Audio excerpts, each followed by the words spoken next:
दोस्तों, मैथ्स एक ऐसा सब्जेक्ट है जिसका नाम सुनते ही आजकल के स्टूडेंट डर जाते हैं और इस बीमारी को मैथ्स फोबिया कहते हैं। क्या दोस्तों वाकई में मैथ्स हार्ड है? यहाँ तक कि मुझे भी मैथ्स फोबिया था, लेकिन मैंने एक ऐसे आदमी की कहानी सुनी जिसके बाद मैथ्स मानो मेरे लिए बाएं हाथ का खेल बन गया और मैंने 10th में मैथ्स में 100 में से 92 नंबर लाए। वहीं मुझे 9th में 100 में से सिर्फ 48 नंबर मिले थे।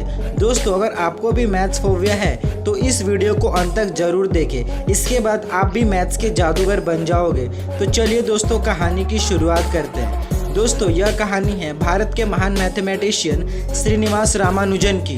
22 दिसंबर 1887 को मद्रास में श्रीनिवास रामानुजन का जन्म हुआ। उसके पिता साड़ी के दुकान में क्लर्क का काम करते थे और उसकी माता जी हाउसवाइफ थी। एक नॉर्मल केस में 2 से 3 साल का बच्चा बोलने लगता है, लेकिन रामानुजन 4 से 5 साल तक बोल नहीं पा रहे थे। उसके माता पिता ने मान लिया था कि मेरा बच्चा एबनॉर्मल है, लेकिन भगवान की कृपा से रामानुजन 5 साल की उम्र में बोलने लगे। बहुत लोगों का कहना है कि रामानुजन के मुंह से पहला शब्द गणित निकला था, लेकिन इसका कोई सबूत नहीं है।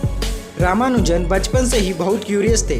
रामानुजन बचपन से ही बहुत कठिन कठिन प्रश्न पूछते थे, जैसे कि दुनिया का पहला इंसान कौन था, यहाँ से बादल की दूरी कितनी है। धीरे धीरे करके रामानुजन मैथ्स में अच्छे स्टूडेंट बन रहे थे।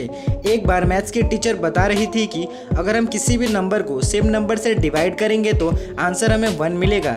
जैसे 1000 एप्पल को 1000 बच्चों में बांट दिया जाए तो सभी को एक एक एप्पल मिलेगा। लेकिन तभी रामानुजन ने कहा कि अगर हम 0 को 0 से डिवाइड करेंगे तो आंसर 0 ही मिलेगा। यह सुनकर टीचर थोड़ी हैरान हुई। रामानुजन मैथ्स में इतने अच्छे बन चुके थे कि वे 3 घंटे के मैथ्स के पेपर को केवल 30 मिनट में सॉल्व कर देते थे। उनके अच्छे पढ़ाई के चलते उनको स्कॉलरशिप मिला। अब वे स्कूली पढ़ाई कंप्लीट कर चुके थे।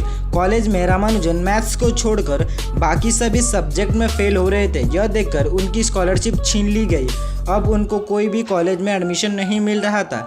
इससे उनकी माँ बहुत परेशान हो गई थी।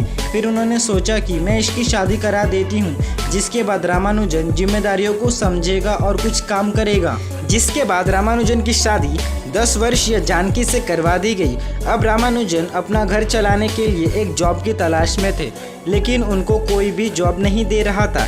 लेकिन फाइनली उन्हें मद्रास पोर्ट ऑफ ट्रस्ट में जॉब मिल गई और वे सर फ्रांसिस और नारायण अय्यर के ऑफिस में एक अकाउंटिंग क्लर्क की जॉब करने लगे, जिसके लिए उन्हें 30 रुपये हर महीने मिलते थे। सर फ्रांसिस और नारायण अय्यर को पता था कि ये लड़का मैथ्स में बहुत अच्छा है, इसलिए वे रामानुजन की हेल्प करने लगे। उसे कैम्ब्रिज यूनिवर्सिटी के प्रोफेसर को लेटर लिखने के लिए इनकरेज करने लगे। फाइनली रामानुजन ने 3 प्रोफेसर को लेटर भेजा, लेकिन 2 प्रोफेसर ने उनके लेटर को रिजेक्ट कर दिया, जबकि एक प्रोफेसर को उनका लेटर बहुत पसंद आया और उन्होंने रामानुजन को यूनिवर्सिटी ऑफ कैम्ब्रिज बुला लिया। धीरे धीरे रामानुजन हाई लेवल मैथमेटिक्स के थ्योरीज डिस्कवर करने लगे और उन्होंने 3000 से भी ज़्यादा फार्मूला और थ्योरम की डिस्कवरी की। बाद में रामानुजन के काम को देखकर fellow of the royal society का मेंबर बना लिया गया।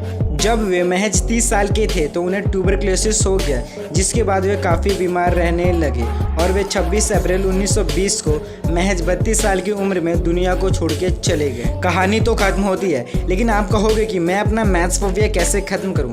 रामानुजन हमेशा 3 बातें कहते थे। पहला, मैथ्स या किसी भी सब्जेक्ट को केवल 1 घंटा पढ़े और उसके पहले हमेशा 5 मिनट का मेडिटेशन करें। दूसरा, आपको हर रोज़ मैथ्स पढ़ना है, एक भी दिन स्किप नहीं करना है। ऐसा नहीं कि एक दिन 10 घंटे पढ़ाई की और अगले दिन पढ़ाई ही नहीं की। तीसरा, अपने आप पर भरोसा रखें। आपको तब तक कोई नहीं हरा सकता जब तक आप खुद से ना हार जाएं। दोस्तों, आज से आप लोग प्रण लीजिए कि आने वाले एग्ज़ाम में मैं मैथ्स में सबसे अच्छा करूंगा। और दोस्तों, एक बात ज़रूर याद रखना, एक भी दिन मैथ्स को स्किप मत करना। निरंतरता में जो ताकत है वह किसी में नहीं है। दोस्तों, अगर ये वीडियो आपको ज़रा भी अच्छी लगी हो तो इस वीडियो को एक लाइक ज़रूर कर दें और ऐसा ही अमेजिंग वीडियोज़ देखने के लिए हमारे चैनल को सब्सक्राइब कर लें।